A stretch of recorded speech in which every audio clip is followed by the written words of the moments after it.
We should figure out what kind of deal this is. I mean, is it a gathering, a shindig, or a hootenanny? What's the difference?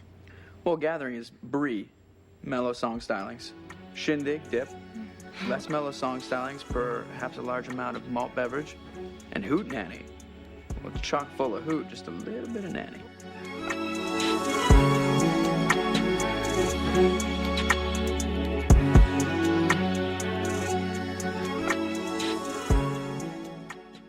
Welcome to D&D. Not that D&D. I'm Eller the Disciple. I'm Tally the Dissenter. And today, we are going to have a baccarat. What?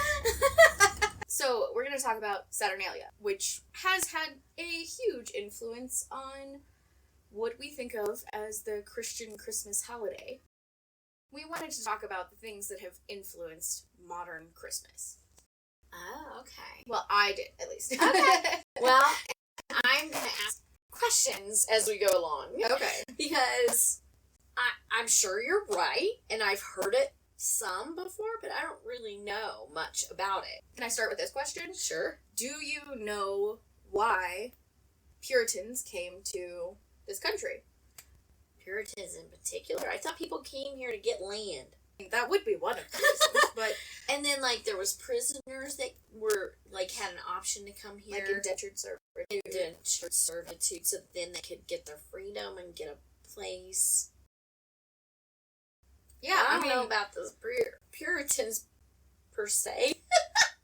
So, we took a trip to Cork, Ireland, in March of 2023, and it was incredible. Yeah. One of the things that they mention is the French Protestant district, where the French Protestants settled for refuge from the Catholic tyranny, essentially.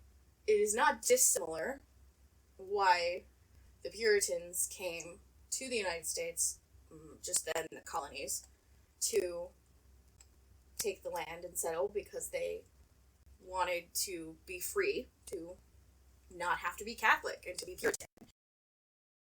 I think you think of religious freedom and you're like, oh, well, this is a good thing. And then you look at what the Puritans believe and you're like, ugh.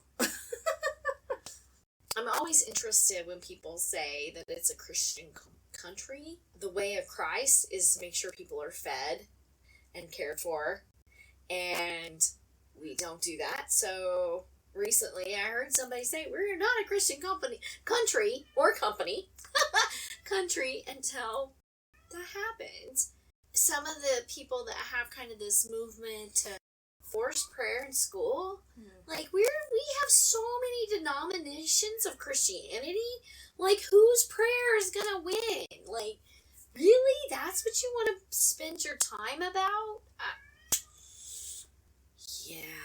Well, and the thing is, that conversation is always, we want Christian prayer in schools. It's not, we're okay with having Islam rituals or, Buddhist, Hindu rituals, any of that stuff. It's always about the one thing.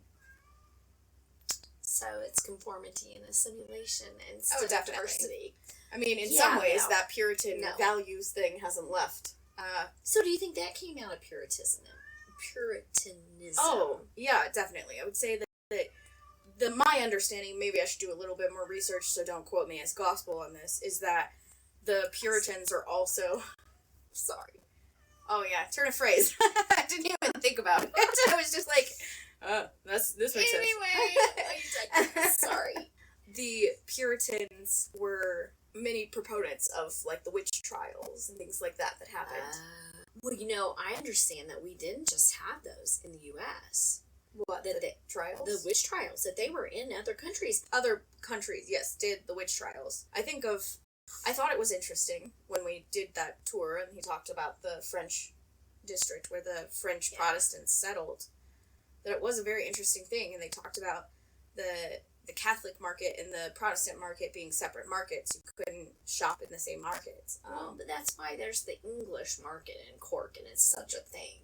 Because when I was in France and I went to Notre Dame, you could go to the worship service, but you had to stand to the side because you were, and they had a term for it, they had a section that if you were an infidel, that you could stand at and observe the service, but you could not go into the service and participate in anything and interact with the priests.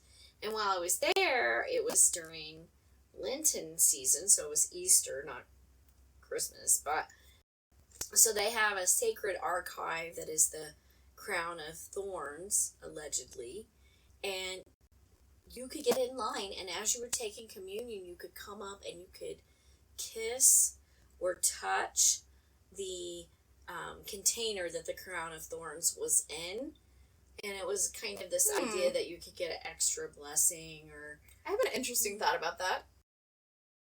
Wouldn't that be an idol? oh yeah, Oh, that 100%. seems- In the Catholic world, they call it icons that help you to have worship. So there is kind of a distinction, but it could be an idol. Icons can very easily become idols, because you're worshiping that thing and not God.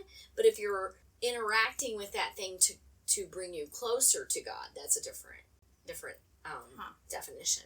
Interesting. Yeah. Why did the Puritans come here? Did we ever answer that? Yes, religious freedom, essentially. Religious freedom, but They wanted to be free from the church because at that point, the Roman church was part of the state with the crown and wanted to be able to continue their practices, which ironically you hear that and you think, oh, they want to get away from this tyranny.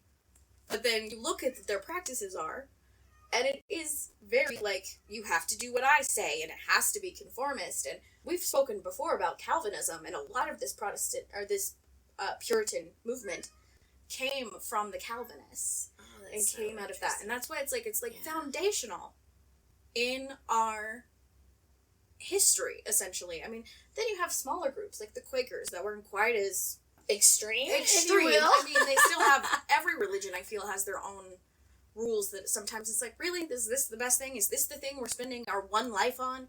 Yeah, exactly. So, some of those rules, I think you mentioned something to me about how the Puritans felt about Christmas. Do you want to talk about that? Oh, yeah. They were some of the original, let's mix our politics and religion in this country as it was founding. There were towns that they would become townspeople, the mayors, things like that. They would outlaw different celebrations, and Christmas was one of them. Oh, so they outlawed Christmas. There's at least one township that I could confirm that had it outlawed. No Christmas celebrations were allowed.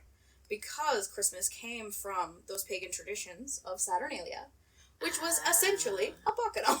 Lots of drinking, lots of wine, lots of Mardi Gras at Christmas. It's interesting you mentioned this, because one of the things was the King's Cake. Oh, yeah. They had a version of that around Saturnalia that was kind of merged into the Mardi Gras celebrations. Oh. Because now you do the King Cake and you have the King of Mardi Gras. Baby, Yeah, yes, the baby, yeah. And who gets to be the King of Mardi Gras. And they have a similar tradition in the past Saturnalia things. But it was merging the time of year with the Saturnalia festival and festivities that happened around winter solstice as a celebration of the god of Saturn was a way to try and get the pagans to celebrate with the Christians and the Catholics as that became more and more prominent in the area. We know the irony of that, of the Puritans not wanting that celebration, is how many festivals and feasts there were in the Old Testament. And how it's no, but you can't have fun. Apparently, wait a second. So does God want you to have a party, or does God not want you to have a party? No parties. Really? I think some of that comes from that atonement. Yeah. Theology. The idea of you are not worthy of it. You cannot. You were not enough, so why would you deserve to party? I don't know. I feel like that. But I feel like Christ, he made sure that weddings always had wine. So, Yeah. he understood how to party. Atonement theory is not for the marginalized. That's what I will say about that. And that'll be a teaser for Dang, I another really time. want to know now. Yeah. Atonement theology really is an offshoot of the wealthy who oppress others, and they need atonement because they continue to enjoy wealth at the expense of somebody else. But it's been so twisted. So twisted. And I have much more to learn about it, but this is just my perspective on it. And so we'll talk about it in another video. But here's the other reason why I think it's important to talk about this. One of the things, and I'm just using the Britannica website as a source on some of these things, just so you're aware if you want to know where we're getting the information. So originally celebrated on December 17th, it was extended to 7 days. All work and businesses were closed. Slaves were given temporary freedom to do whatever they would like, and many moral restrictions were eased. They even say in this article about it that the streets were infected with a Mardi Gras-like madness. oh, so I was not wrong. No, you're not. I was not wrong. I was like, it's Mardi Gras, Even man. some of the things that I had read from the History Channel's website talked about how the slaves would sometimes be given the head of the table, and the masters would serve them. And it was... And there was, like, this idea that one of the people was crowned, like, the king of misrule and would infect the party with mischief. It's Loki! Oh my god, Loki would love it. I'm sure that there's probably a similar Nord celebration out there that I'm not aware of. It's gotta be. Yeah.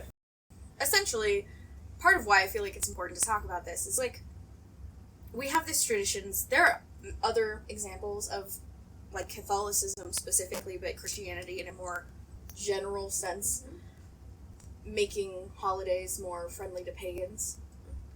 But I want to propose that maybe we put the, like, pompousness out of Christmas.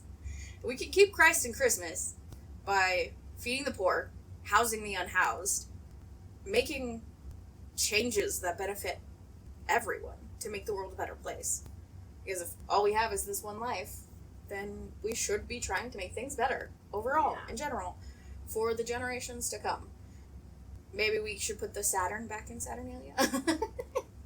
Not saying you have to worship the Roman... Oh, it's Roman, not Greek, sorry. Not saying you have to worship the Roman god of Saturn, but just the idea of having a little bit more fun. Maybe having a little bit more mischief.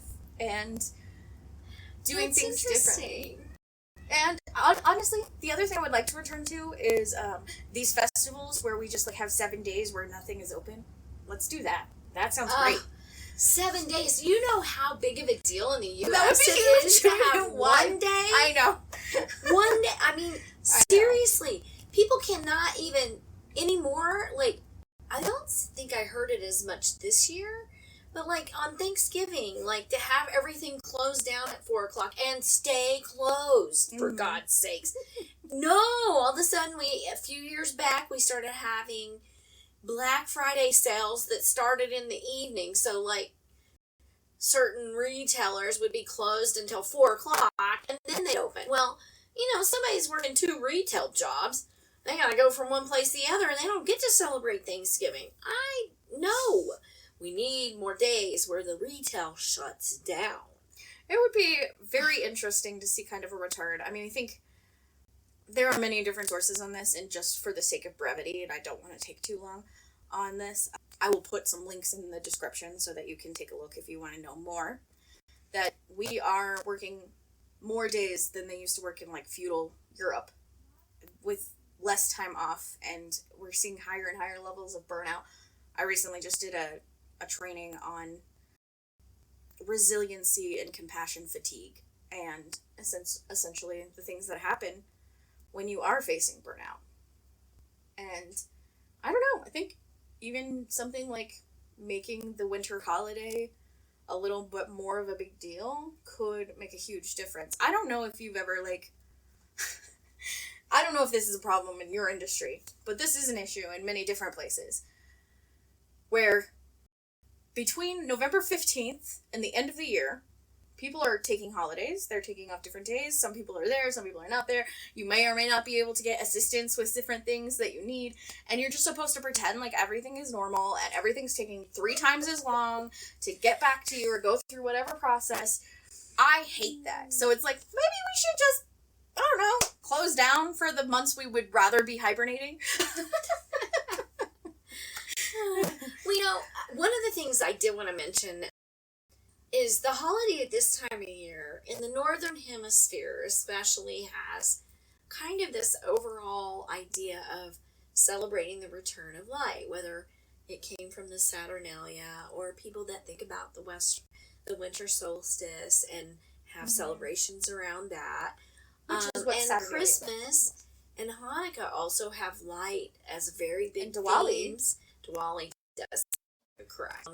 They have very big themes of light and color and that festivity coming, and it's really important when the days are getting shorter and it's dark and we do want to hibernate, and we have people that have seasonal affective disorder that they need that light to come back, right? And there's a metaphor built into that as well of like when we have difficult times in our lives and we're hitting rough spots, to have light is so great, right? Like to have light, to have hope, to have joy and peace and love, which are the 4 Sundays of Advent that I just threw in there. Thanks for that. Showing your agenda. No. Showing my disciple part of me. I dissent. Good, you should. Somebody pointed out to me recently, I wonder how our Southern Hemisphere friends do celebrations for them when it's the summer solstice that turns that world around for them. And I think it'd be interesting for maybe maybe another time to talk about that. Maybe we'll have Christmas in July or celebrations in July, and we'll find out. Is what that why they're all that about. happens? Wait, I need to know that now. I'm like, wait, why does Christmas in July happen? I don't understand. Oh, I think people just say that because it's like it's a long time because it's only once a year, right? And we love well, and that's why either culturally, whether it's Christian or secular celebration, right? We love Christmas. We love the good things. For some people, we recognize it's not that fun. Are you saying that we love the capitalism? There's probably a faction of our society I that definitely does. think that the corporate interests love Christmas Oh, in July. yes, you We're know the that. capitalism. You know that. I remember a few years back, oh gosh, more than a few, a while back, several presidents back, where there was a particular president that was like, be good consumers and go and shop. And I remember that too. What? Yeah. I also had a theology teacher who said, we are not created to be consumers. And I've been watching Star Trek, The Next Generation, I told you. And one of the things I love is that in the 24th century, they have solved hunger and don't need money anymore. And I find that amazing. Okay, Like, I feel how like did that happen? it's time for me to talk to you about fully automated luxury space communism. What's that? We're not going into it. I was just making a joke, and for the 10 people who got it, you're welcome. Okay, well, maybe later you'll tell me what that means. I don't get it. So, well, there is kind of a thing about Star Trek being in that space of like being able to live in a world where you don't have certain things that you worry about.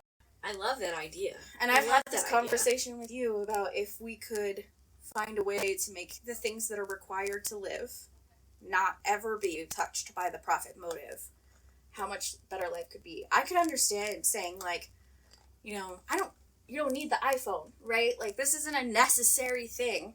People have been, No, can you go without it for 24 hours? okay, but we did it before.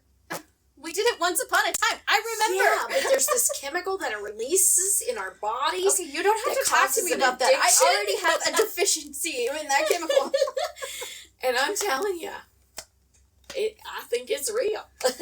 No, but I just mean this isn't like, if you don't have this, you are not going to wither away and die. It's not going to happen.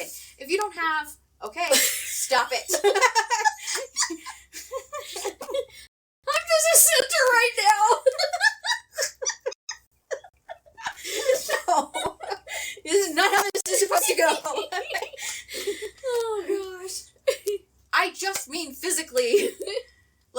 don't eat, I will die. Like, that is the thing. People, if you do not have shelter, if you don't have shelter, you will get exposure and die. Yes, That's what I'm talking about. Yes, I will stop So teasing then you. I can understand, like, a luxury good that is not necessary being much more, like, expensive, having to be a profit, or not having to be, that's a terrible way to word that, being for profit. I understand that as a concept. I don't necessarily agree, but I understand it, because the reality is that many people are exploited to make this. Yeah. And they continue to be exploited. So I want to, just side note, my own personal agenda, I want to encourage you to use your phones until, like, they basically just cannot work anymore. But back to Christmas. The Puritans hated it. Yes. Why and were banned it? But I think it's funny, because it used to be a big party, because all the people would celebrate it. Banned the party, and now then here we are we back having muted a it. party. No, but we, like, muted it down, Yeah. right? Like, you don't see, like, you still get people who do pretty big Christmas parties, but I had my holiday party at work this week. There definitely was not any wine involved. You know, it was in the middle of the workday. At ours either, but we did have fun. We had lots of festivity. I think we had fun too. I just think I don't know, I think there's something to be said for the idea of many people are celebrating many different holidays. I would like to know what it would look like to be in a world where instead of, we're taking, like, the Christmas day off, where we have, like, a festival time where it's like, well, this is our winter festival time, which could cover anything from Hanukkah to Diwali, Kwanzaa, any of these things that people are celebrating. Wouldn't it be amazing? Yeah, So I mean, I think it would be really interesting to see a world like that. I think we would have to adjust so many things. We would have to decide first and foremost that as long as we continue to use currency and to have income in the way that we have income, that everyone deserves to be paid a living wage. That you'd have to be like, okay, everyone deserves to be paid this amount for, this is what is the living wage. And we're not going to dock pay just because we're taking this festival time off. Yeah, that would be wonderful. Well, that's what it should be. Yeah. And I mean, in theory, the things that were supposed to make our lives easier and better and faster, all this technology that has been invented and come out has seen huge increases in productivity. Wages certainly haven't kept up. Profits have skyrocketed because we're not giving any of the wages back to the worker. That we are working 20 hours a week. And I'm still making, that's full time. I mean, imagine a world where that would be the norm. But instead, I could even do 30 and be happy. I know, I feel like 30 would be fine. Or something.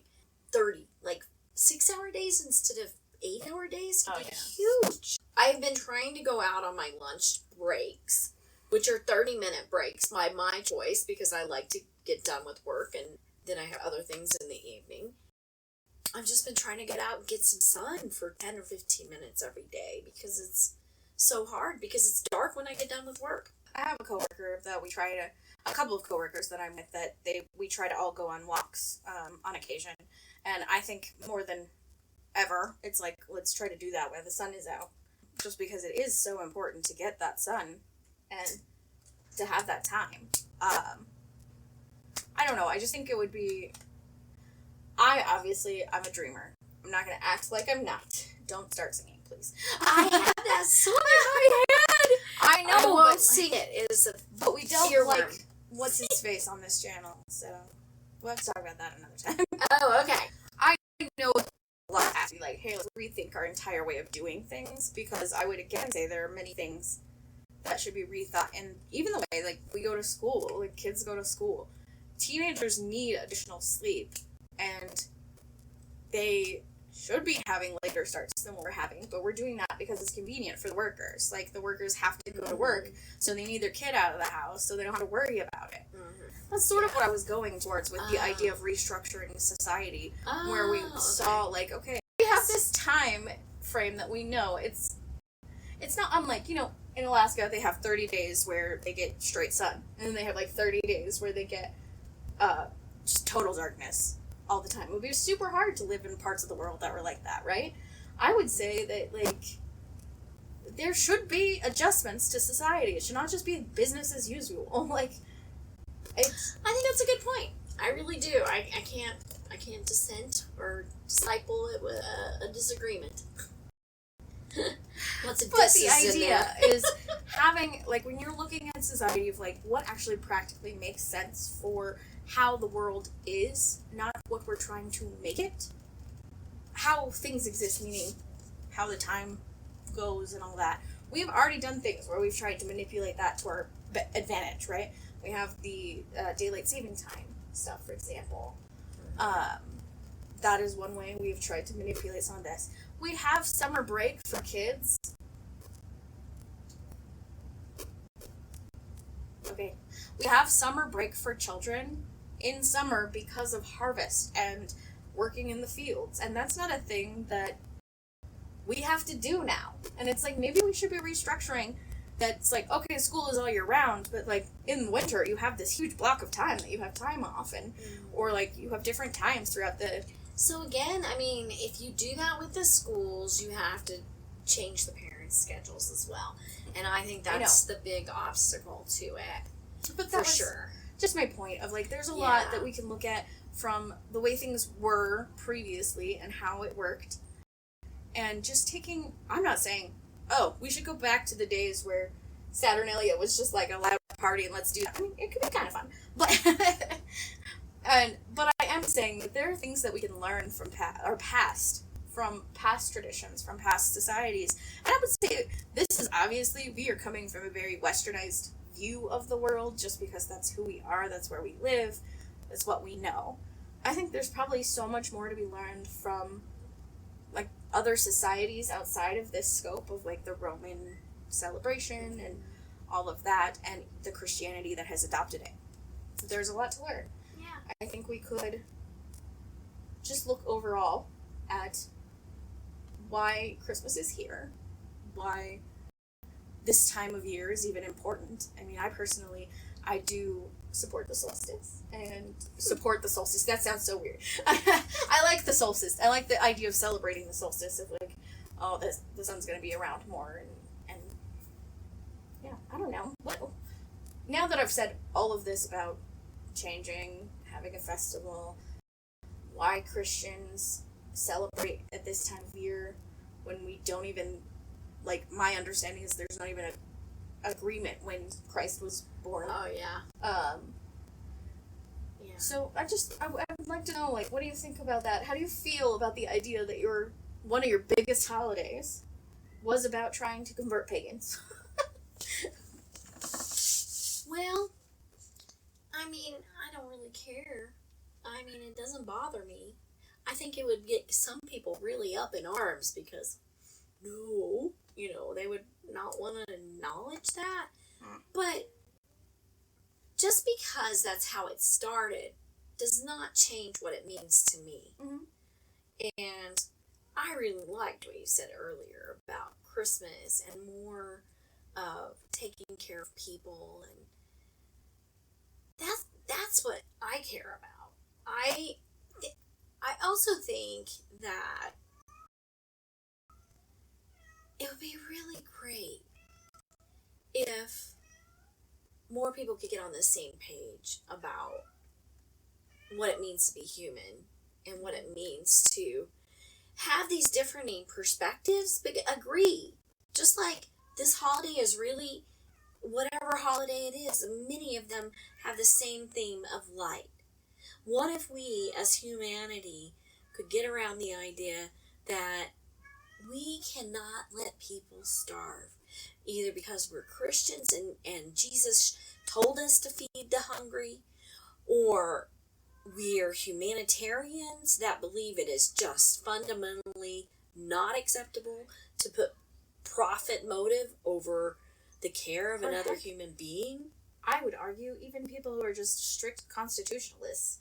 It literally says in our Constitution that we have the freedom to life, liberty, and the pursuit of happiness.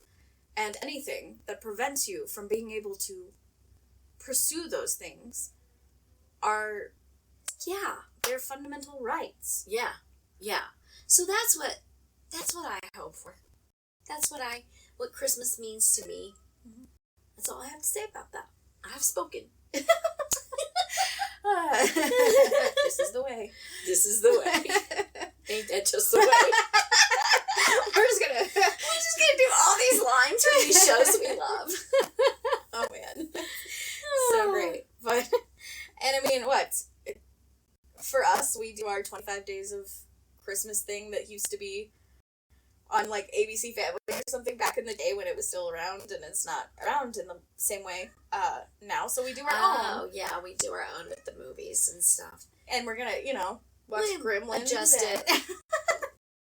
Comment. Yeah, I mean, first I want to just say, no matter what holiday you celebrate this time of year, if any, I'm gonna try and find a nice list of things and put it on the screen for you. I know I've mentioned Diwali a few times, but I have to admit I like that just because pretty lights.